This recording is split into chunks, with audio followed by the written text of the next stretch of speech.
Okay, now, colorism, right? The topic colorism, right? Am I a colorist? I don't think I'm a colorist. I'm actually not a colorist, right? But it depends on the perspective you're coming from, right? If it's in the perspective of like attraction, as in like the opposite sex attraction, am I a colorist? No. But I do concentrate on the way the person looks, like the female, like the girl, the way she looks, her body type, right? You know what I'm saying? So I prefer my female to look a little bit feminine, like thick hips, like a figure eight. You know what I'm saying? Look feminine, have a high voice. You know what I'm saying? So when go back to the colorism situation, right? So um, I think that colorism, right? It's overrated, right? It's like, for example, right? A dark-skinned woman, right? To me, right? A girl is fine if she has a good body, not necessarily her skin color, whether she's lighter or darker. It's like doesn't matter. But I do pay attention to the girl's tone. Oh no, the girl's texture, her skin tone, right? Sometimes there are dark-skinned people that look better than other dark-skinned people. Their skin look better, and the same applies to like a light-skinned person, right? A light-skinned person can look better than other light-skinned person, right? So it's like, you know what I'm saying? So it depends on where you're coming from, right? For me, when it comes to the attraction to the opposite sex, right? For women, right? You have to look feminine, like not necessarily like really skinny, but you have to like be curvy. So what I'm trying to say is that I look at the shape of the girl rather than the skin of the girl. So if the skin of the girl really doesn't matter, that's because this is like, for example, now when you see a light skinned chick with like a wide shoulder and a thick chin, you know what I'm saying? It's she's not attractive to me. She's not attractive to me. I don't find that girl attractive because it's like, yo, bro, whatever complexion you are, you just have to have a good body. So I'm not a colorist. You know what I'm saying? Whether this one is pretty and then the other one, I don't look for any girl that like looks Eurocentric or have a lighter skin. Nah, I just look at the body. Now, that's on the female side. Now, in terms of the actual girl, right? The female, right? Some girls who have dark skin, right? Who have dark skin, right? But they have good bodies, right? They're gonna see, right? Like a light skinned chick, right? That does not have a good body, right? And they automatically assume, like, that the light skinned girl is prettier or prettier than them. It's almost like a dark skinned chick with low self esteem. And I see that all the time. You know what I'm saying? I see that all the time. That's why I'm saying that if you're a dark skinned woman and you're an Afrocentric woman and you wear your natural hair, don't be giving your spotlight to someone that is not mixed, right? Like a mixed person or a light skinned person that is not pretty. You know what I'm saying? I see a lot of you guys do that all the time, especially the light skinned celebrities. You be like, oh, she's pretty. Like, I don't want to say this girl is ugly or that girl is ugly, but majority of the girls that I see, dark skinned girls saying, oh, I think she's pretty, is like, they're not pretty, bro. I don't, they're not my type of pretty. You know what I'm saying? That's because I'm a guy who doesn't really look at skin color. I just look at your body type. And I'm not trying to be, like, you know what I'm saying? I'm not trying to be like make the dark skin girl like feel better. This is literally, this is how I feel. You know what I'm saying? Whatever skin color, just look, just have the shape, just have the body type, like the curvy shape, the body type. You look like a girl. I don't like a girl that has like a broad shoulders and muscles and big and heavy. Like, you have to be curvy, right? And I'm not necessarily talking about being skinny. Whether you're kind of fat or kind of skinny, you just have to be curvy and look curvy. That's from the female side. Now, from the male side, right? When it comes to being light skin and dark skin, right? When it comes to being light skin, well, look at this view before I continue. That's a nice view, right? Wow.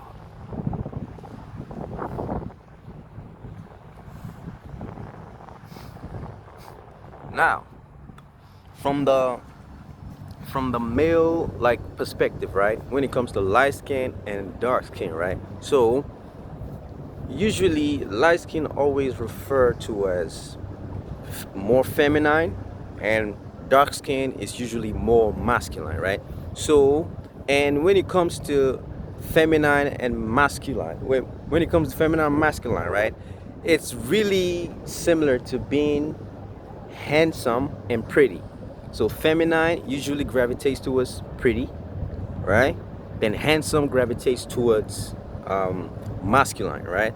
So light skin is usually towards like the pretty feminine side, and dark skin is like masculine, handsome side. So for a man, right? For me, I never assume that being of a lighter skin complexion is gonna do me any good, right?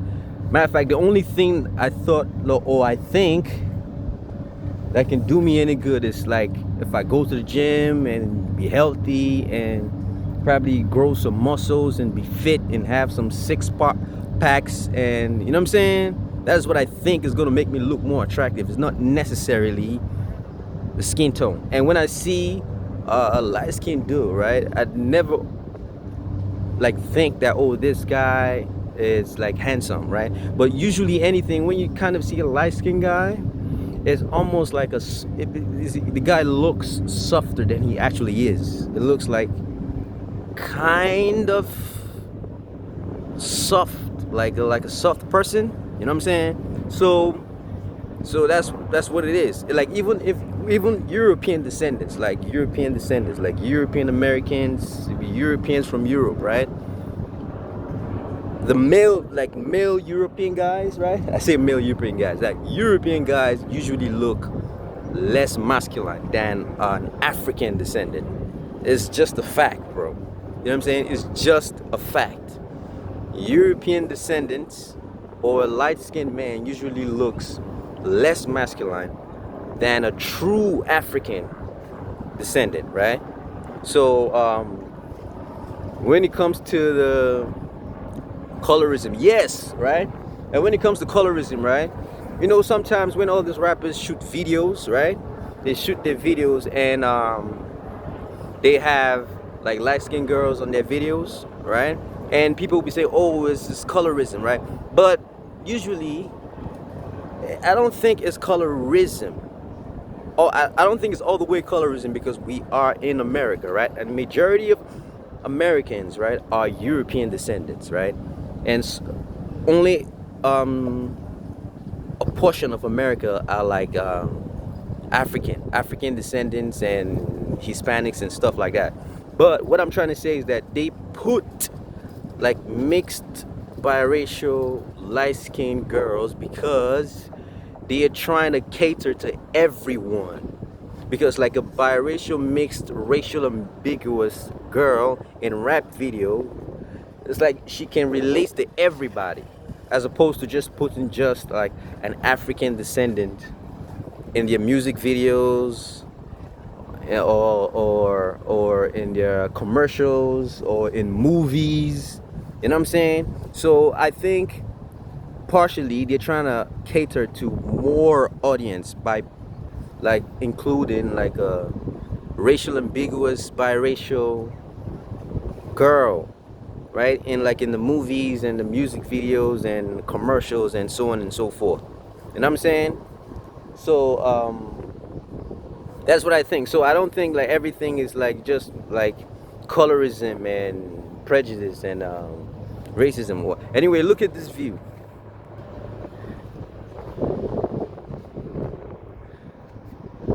That's a nice view right there, boy. You know?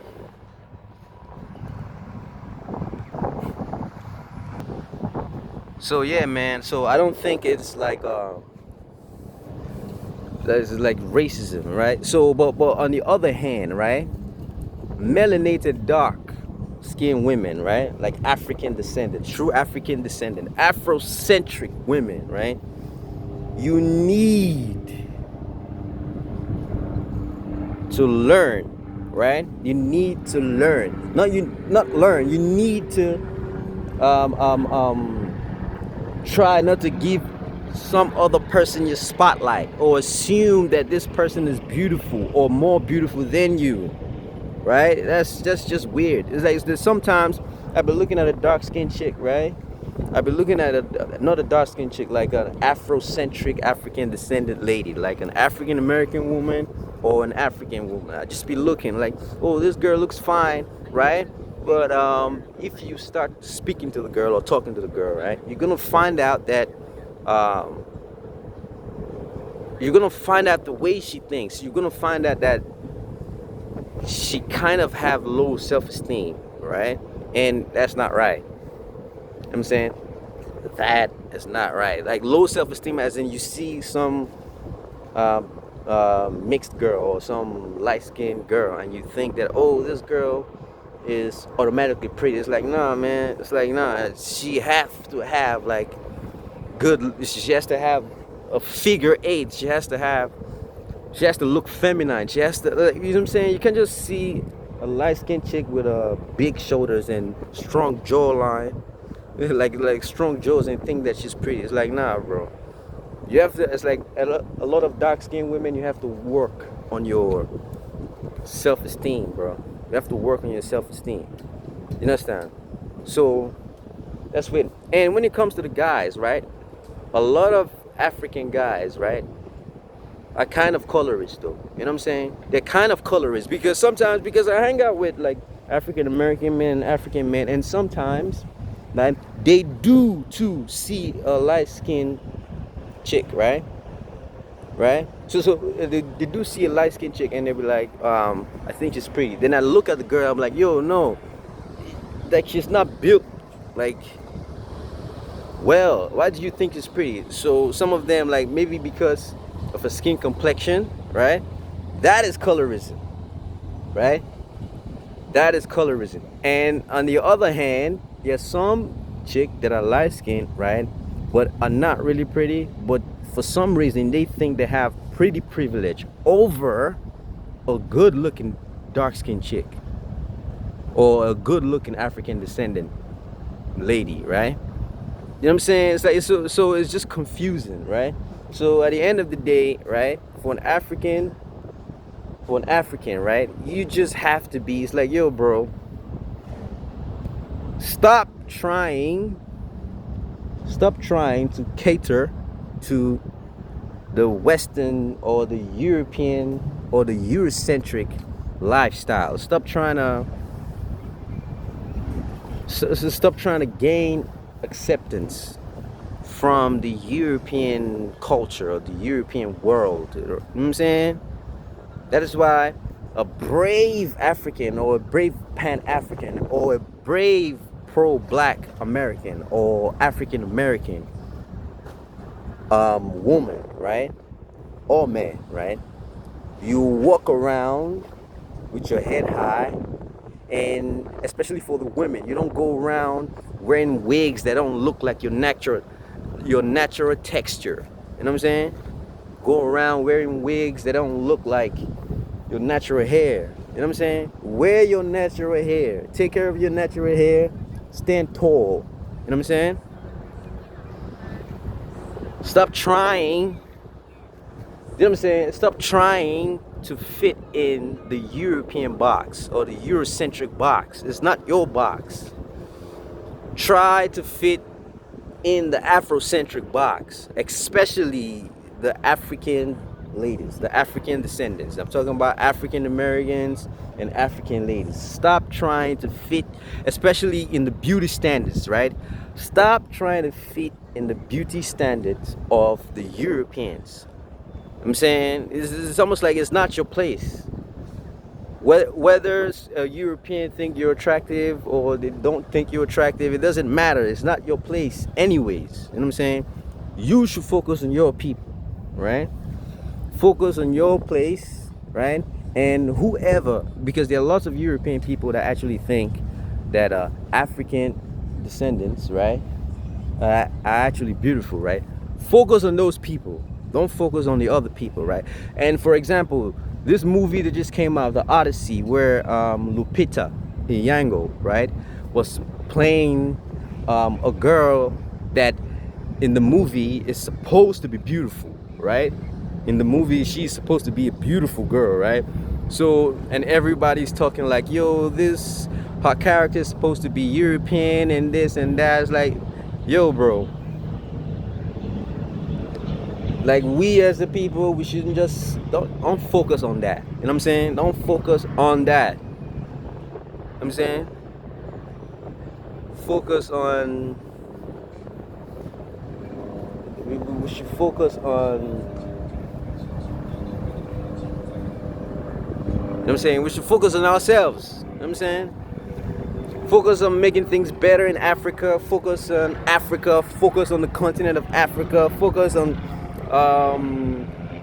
African descendants like Haitians and Jamaicans and the Africans in the Caribbean, and how we can do trade between Africa and Haiti and Jamaica, Trinidad, and all these places. That's what we should be focused on. You know what I'm saying? We should be focused on trying to grow Africa, focused on trying to make things better for Africa. You know what I'm saying? All the Africans in the diaspora, right? All of us, Jamaicans, Haitians, Black Americans, or African Americans and Africans, we should be focused on trying to communicate with one another and try to build ourselves. You know what I'm saying? So that's pretty much what I'm saying. And, right? And the civil rights movement, right? You know, the Black Americans slash African Americans, they fought for the civil rights movement, and nowadays it feels like what our ancestors fought for. When by ancestors I mean like the Black Americans and African Americans, right? What they fought for, right? The rights that they fought for, right? It seems like it's changeable, right? It's changeable because it's shaking, right? It's almost like it's shaking because it looks like it's changeable, because the way a lot of European descendants and European Americans are moving right now, right? It looks like they can change it back to the way it was when African descendants were suffering, right? I'm saying it's changeable. So what I'm trying to say is that, yo, we should just keep that in mind, right? We should keep that in mind, right? Even though we think that some things are permanent, right? Oh, like Africans or African Americans are free in America. You can have this, you can have that, you're equal and stuff like that. And it's in law, right? It's like racism is against the law, and you cannot discriminate against someone because of their race. It's like, yo, all these things that Black Americans and African Americans fought for, right? Lately, we've been saying that it looks like it's changeable, right? Like people can change it back. You know what I'm saying? So all we need to do is like, yo, focus, man, focus. The African diaspora, you know what I'm saying? African American, Black Americans, you know what I'm saying? Jamaicans, Haitians, the Africans in Africa, you know what I'm saying? We need to focus on ourselves. You know what I'm saying? There's a lot of issues in Africa already. You know what I'm saying? There's so many issues in Africa. Like places in Nigeria, there's stuff like tribalism. Tribalism, you see in Africa, right? In Nigeria, right? There are like it's in Nigeria, it's one race, right? It's one race. Like majority of the people in Nigeria is one race. It's like African descendants, people that look like me. All of them look like that, right? But the only issue is that they have different tribes. They have a lot of tribes in Africa, right? But they have like three major tribes and other tribes in like in Nigeria, right? So there is no racism in Nigeria, but there is tribalism. You know what I'm saying? Especially in politics. You know what I'm saying? Between the Hausas and the Fulani, Hausas slash Fulani, and the Igbos, and the Yorubas, and the Edo people. And it's like there are many tribes in Nigeria, right? So there is no racism in Nigeria, but there is tribalism, right? But that's what Nigeria goes through. That's what Nigeria is suffering from, tribalism, right? Then South Africa is suffering from xenophobia. You know what I'm saying? South Africa is suffering from xenophobia. Xenophobia pretty much means that people from another African country, or pretty much people from another country, you don't want them in your country. You don't like them to come and thrive in your country, so you just want them to just leave. You know what I'm saying? So South Africa, because South Africa, Nigeria, right, are like the giants of Africa. You know what I'm saying? Look at the view. Look at this view. Man, I'm loving this view, man, for real. Okay? So back to what I'm saying. Yeah, South Africa and Nigeria, right, are like the giants of Africa, right? But these two countries, right, have different issues, right? So, and these two countries are getting to the point, like it's like there are three major representation of African descendants, right? Especially when it comes to the world, right? One is African Americans slash Black Americans, Nigerians, like lately, then South Africans. You know what I'm saying? South Africans have a lot of similarities with like Black Americans and African Americans because of the racial thing, right? Because of the racial thing. So like black slash African Americans are like the other side of the racism issue. Why South Africa is like the other side, because in South Africa the Africans are the majority and the Europeans are the minority. But in America, right, the African Americans slash Black Americans are the minorities, while the Europeans are the majorities. So it's kind of like almost the same issues, but it's flipped, right? Then in Nigeria, right, Nigeria has the true representation of an African descendant that is successful. It's like the richest man, which is called Dangote. He's from Nigeria. He's the one building all the refineries and try to change Africa refineries, so we don't have to send our oil overseas to be refined and have to buy it from the people that refine it for us. You know what I'm saying? So there's a lot going on in Nigeria, right? There's a lot going on in Africa. And there's another guy called Ibrahim Traore, right? He's doing great jobs too, trying to decolonize the minds of Africans. You know what I'm saying? So yeah, man, there's a lot of things going on in Africa, man. So yes, I'm saying like we in the African diaspora, right, we have to focus on ourselves. You know what I'm saying? So that's pretty much it, man. Stay blessed and peace. One last look at the view.